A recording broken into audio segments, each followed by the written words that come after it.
खूनी कुआं। सीमा गर्मियों की छुट्टियों में अपनी नानी के गांव आई थी। सीमा नानी के घर पहुंचने के बाद अपनी नानी के पैर छूती है और उनसे आशीर्वाद लेती है। तभी उसकी नानी उससे कहती है, इतनी बड़ी हो गई मेरी सीमा, चल जल्दी से हाथ मुंह धो ले, मैं तेरे लिए खाना लगा देती हूँ। भूख लगी होगी ना? हाँ नानी, भूख तो लग रही है मुझे, आपके हाथ के बने हुए पीले दाल और चावल खाने की। कितना टाइम हो गया है मुझे आपके हाथ का बना हुआ दाल चावल खाए हुए। तू तो नौकरी में व्यस्त थी, तो तुझे कहाँ से टाइम मिलेगा अपनी नानी के लिए? और जब इतने टाइम बाद आई है तो ज्यादा टाइम के लिए रुक कर जाएगी तू। हाँ हाँ नानी, इस बार पूरे 2 महीने के लिए आई हूँ। सीमा की नानी अंदर जाकर उसके लिए खाना बनाने लगती है। सीमा कमरे में अकेली होती है, तभी उसे किसी औरत के रोने की आवाज सुनाई देती है। वो कभी खिड़की से बाहर झांकती है तो कभी दरवाजे से बाहर झांकती है। उसे समझ में नहीं आ रहा होता है कि आखिर रो कौन रहा है। तभी नानी खाना लेकर आ जाती है। वो अपनी नानी से कहती है, नानी, कोई औरत रो रही है क्या? मैं जब से यहाँ आई हूँ तब से मुझे यहाँ किसी औरत की रोने की आवाज आ रही है। हे भगवान, कहीं ये वही तो नहीं? बोलो ना नानी। अरे कोई नहीं रो रहा, ये तेरे मन का वहम है। और तू ना अब खाना खा ले, ज्यादा यहाँ वहाँ की बातों में ध्यान मत दिया कर।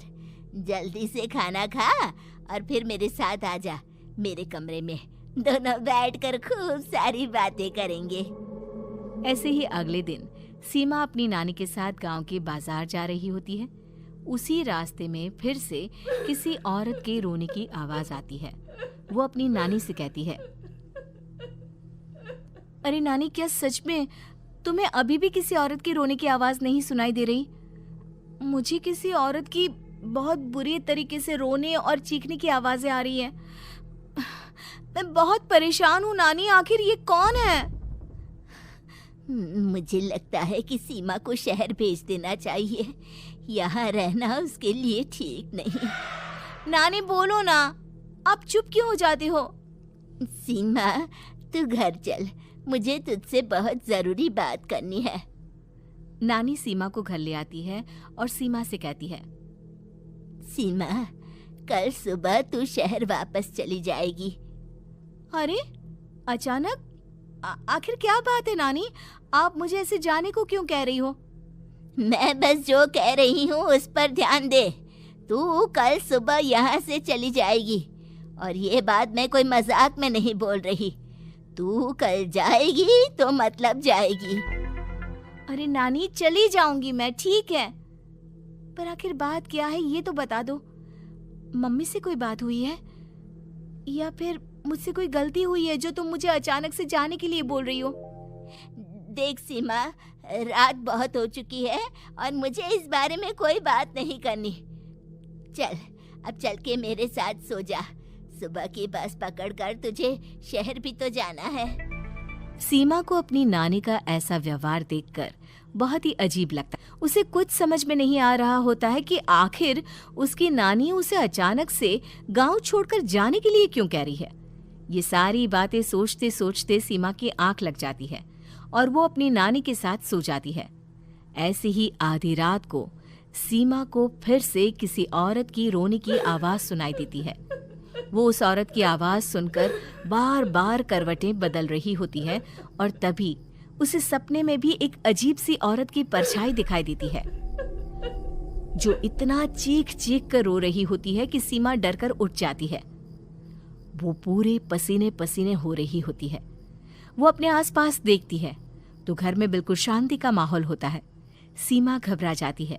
वो अपनी नानी को जगाने की कोशिश करती है, मगर उसकी नानी नहीं जगती। सीमा को फिर से उस औरत की रोने की आवाज सुनाई देती है। आखिरकार सीमा अपने आप को रोक नहीं पाती और वो घर का दरवाजा खोलकर बाहर निकलती है। आखिर ये माजरा क्या है? आज तो मैं पता करके रहूंगी। अब आवाज का पीछा करते हुए सीमा आधी रात को गांव के चौपाल के पास बने कुएं के पास पहुंच जाती है, जहां कुएं की चारों ओर बेड़ियां लगी होती हैं उन बेड़ियों में लगे हुए ताले के साथ एक लाल रंग का कपड़ा और माता रानी का कलावा बंधा होता है। उस कुएं में से सीमा को किसी के रोने की आवाज आती है। सीमा परेशान हो जाती है। इस कुएं में कौन है? कौन है यहाँ? सुनो, कौन है? कौन रो रहा है? वो चिल्ला चिल्ला कर पूछती है और साथ ही लोगों को जगाने की कोशिश करती है, मगर किसी को भी उसकी आवाज सुनाई नहीं देती। अब सीमा खुद उस कुएं के पास की बेड़ियों और तालों को खोलने की कोशिश करती है और किसी तरह कुछ देर की मशक्कत के बाद सीमा उसको खोल भी देती है। और जैसे ही वो कुआं खोलकर उसके अंदर झांकती है, सीमा उस कुएं में गिर जाती है। इतने में उसकी नानी की नींद भी खुल जाती है और सीमा को पास ना देखकर नानी परेशान हो जाती है। नानी घबराकर पूरे घर में उसे ढूंढने की कोशिश करती है, जिसके बाद उसकी नानी और सभी लोग उस खूनी कुएं के पास जाते हैं और सीमा की नानी कुएं के पास खड़ी होती है। सभी गांव वालों और सीमा की नानी को सीमा के चिल्लाने की आवाज आती है। बचाओ, कोई मुझे बचाओ। मेरी बच्ची, हम आ गए, हम तुझे बचा लेंगे। नानी, मुझे यहाँ बहुत डर लग रहा है। यहाँ इंसान की कटी हुई मुंडिया, हाथ, पैर और कंकाल है और खून भी है। नानी, मुझे डर लग रहा है। आप सब मेरी मदद कीजिए, नहीं तो ये खूनी कुआं मेरी बच्ची को भी खा जाएगा। अरे मुझे तो ये समझ में नहीं आ रहा कि आखिर इस खूनी कुएं को खोला किसने। सालों पहले इसको इतनी मुश्किलों के बाद तांत्रिक बाबा ने बंद किया था। अरे पूरा गांव खूनी कुएं के बारे में अच्छे से जानता है, तो कोई भी जानबूझकर तो ऐसा करेगा नहीं। मतलब किसी ने अनजाने में इसे खोल दिया है भैया। सीमा को इस बारे में मालूम नहीं था और जब से वो यहाँ आई थी तभी से उसे किसी औरत के रोने की आवाजें भी सुनाई दे रही थी। कहीं सीमा ने ही तो उसे नहीं खोला। अगर ऐसा है तो फिर सीमा का बचना बहुत मुश्किल है। वहीं कुएं के अंदर सीमा रोते हुए बैठी होती है कि उसे आवाज सुनाई देती है जो कुएं के बाहर खड़े गांव वालों में से किसी को सुनाई नहीं देता। आज सालों के बाद मुझे ताजा खून मिलेगा। तेरा खून पीकर आज मैं अपनी प्यास बुझाऊंगा।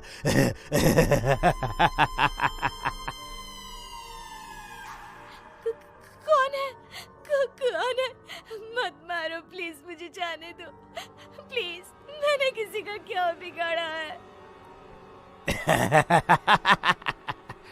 वो तुझे मरने के बाद पता चल ही जाएगा। जितने में गांव वाले और सीमा की नानी कुछ सोच पाते, उतने में उन्हें सीमा के चिल्लाने की आवाज आती है और अगले ही पल सब शांत हो जाता है। क्या हुआ? सीमा, मेरी बेटी। माफ करना बहन, लेकिन अब सीमा वापस नहीं आएगी। हमें एक बार फिर से कुएं को बंद करना होगा। गांव वाले तभी तांत्रिक को बुलाकर लाते हैं।